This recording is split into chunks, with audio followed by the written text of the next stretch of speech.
Hey everybody, good morning. KMO here, and I am going to share some responses that I received on my the Perception Gap series of videos, which, if you judge them according to how many people watched them, were an absolute failure. But if you judge them in terms of the quality of the response I got, it was a very successful series. So I'm going to extend it by a day.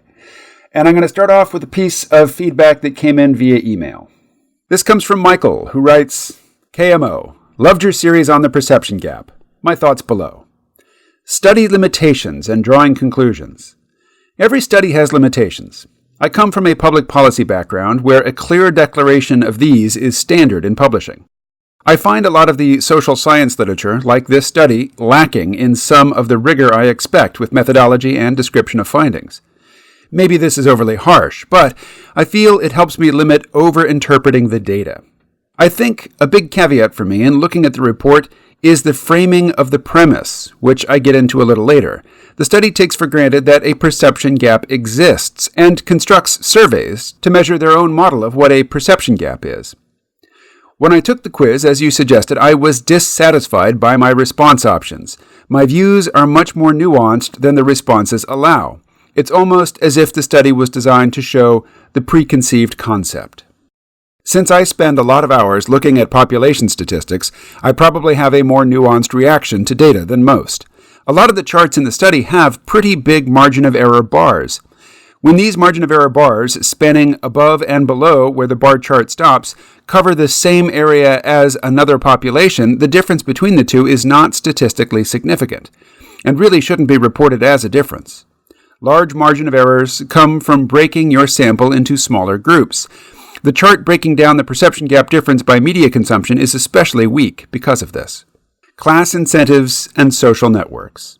The chart showing difference in bias reinforcing social networks by education level is another interesting one in the report, since it's only showing a graph for 1 out of 5 responses to the question. We're not seeing the full views of the respondents. The chart suggests two trends, that Republicans are consistently open to a fairly wide social circle regardless of educational attainment, and that Democrats become more closed to different views as they gain educational attainment.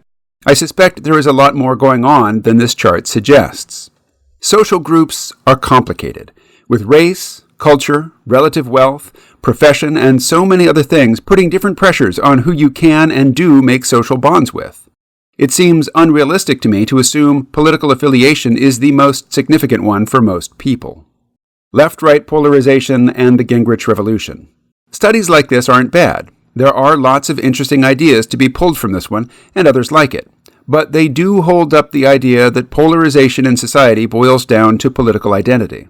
The political tribes piece of the report, which you note yourself didn't really describe you as a person with specific political beliefs, was not surprising to me at all, when it showed that most people aren't engaged in politics and have fairly accurate perceptions of other people that don't share their views. Of course, the radical wings of both parties are sucking the air from the unengaged and making it look like there's more of a divide than most people perceive. It's how they keep everyone hooked on the spectacle. I think a lot of the cloud of noise that is left-right media is born out of a long-term neocon strategy that dates back to at least as far as Newt Gingrich's time with Clinton. He pioneered the use of wedge issues like gay marriage to split voters in partisan directions. Neocons have been fighting that long game to distract the public while they rig the rules so that corporations have an absolute lock on the rules that actually matter for holding power. Who benefits from this frame? If you couldn't tell, I'm extremely skeptical of purely political framing of complex social issues. Polarization is an important topic, but not because of party politics. Polarization keeps the masses from forming meaningful social movements that can gain real power. It's not left-right that will gain from keeping the focus on ideological divides. It's the financial and true power broker class that benefits from this framing. I'm curious how this makes you react to the study being published primarily in financial journals. I don't think it discredits their journalism any, but for me, it's just a reminder that every viewpoint has a broader agenda. I try to be suspicious of all agendas. With much appreciation for years of thought-provoking reporting from you, Michael.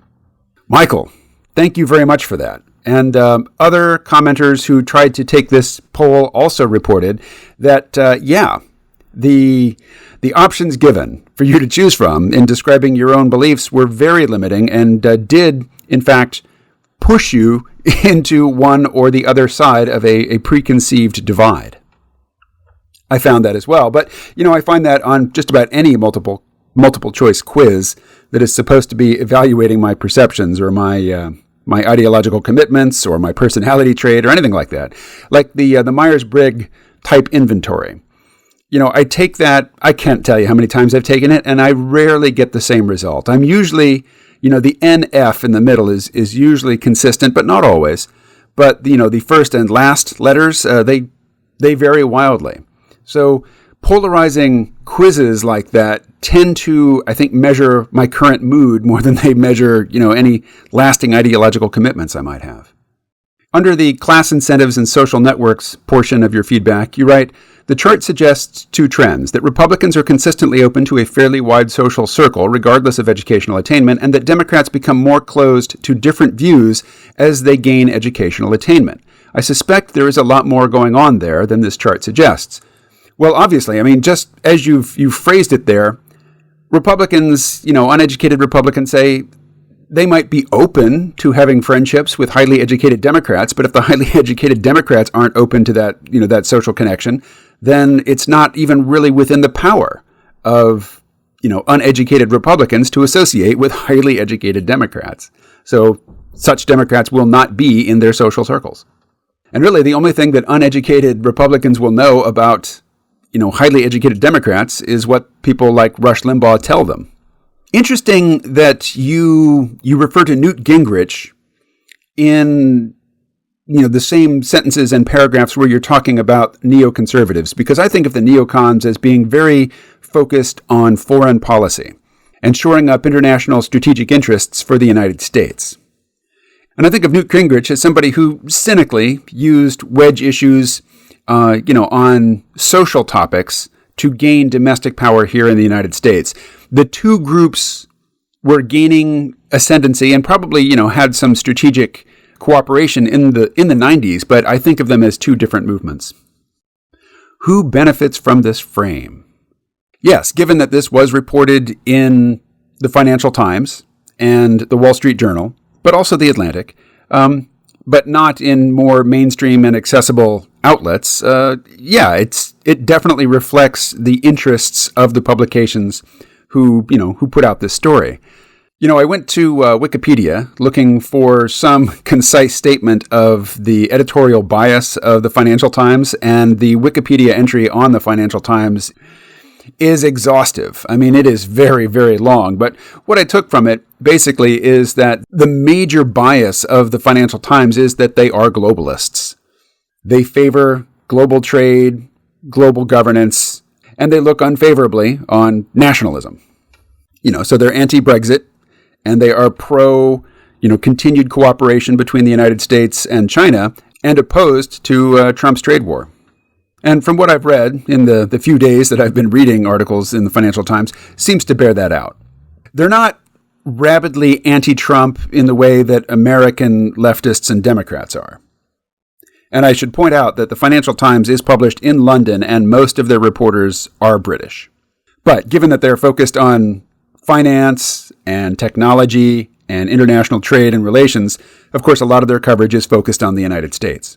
But the fact that the Financial Times is focused on, answering to the concerns of the powerful means that, as Noam Chomsky pointed out, they're not really focused so much on social control, unlike, say, the New York Times, which is almost primarily focused on maintaining a particular worldview in its readership.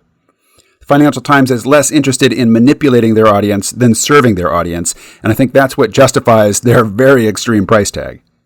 The perception gap quiz and report makes reference to these hidden tribes, which is the output of a different report or a different quiz by this same organization. And I took that quiz. I mentioned that, I didn't openly identify with any of their 7 categories, but I took the Hidden Tribes quiz, and according to my answers there, they assigned me to the tribe Traditional Liberals, which they describe as follows. Traditional liberals reflect the liberal ideals of the baby boomer generation. They maintain idealistic attitudes about the potential for social justice in America, yet they are less ideological than progressive activists. They also are not as intolerant of conservatives. They have strong humanitarian values, and around half say that religion is important to them. Traditional liberals are significantly more likely to say that people need to be willing to listen to others and compromise. They are the most likely group, along with progressive activists, to handle conflict by getting to the heart of the disagreement. Overall, traditional liberals respond best to rational arguments and are inclined to place more faith in the viability of American institutions, even if they are disillusioned with the country's current direction. And, given that I sometimes identify as a recovering libertarian, another word for, or another label for libertarian is classical liberal. So being called a traditional liberal here, particularly given this description, that doesn't bother me. I'm happy to sit in the traditional liberal camp for the purposes of the hidden tribes discussion. Now, one more comment on your feedback, Michael, before I move on to some other feedback, and that is this. Yeah, I definitely agree that, framing the perception gap as antagonism between Democrats and Republicans is inadequate, largely because a lot of the people that I find, falling into this pattern of being highly educated and left-leaning and, being very selective in the people they're associating with, to the point where, they have bots that will go and preemptively ban people on Twitter who they suspect they might disagree with. I mean, that is really aggressive and deliberate filter bubble building. These folks are the ones that I would describe as leftists, not Democrats, because many of them are happy to, call mainstream Democratic figures fascists or white nationalists or, whatever the insult du jour is.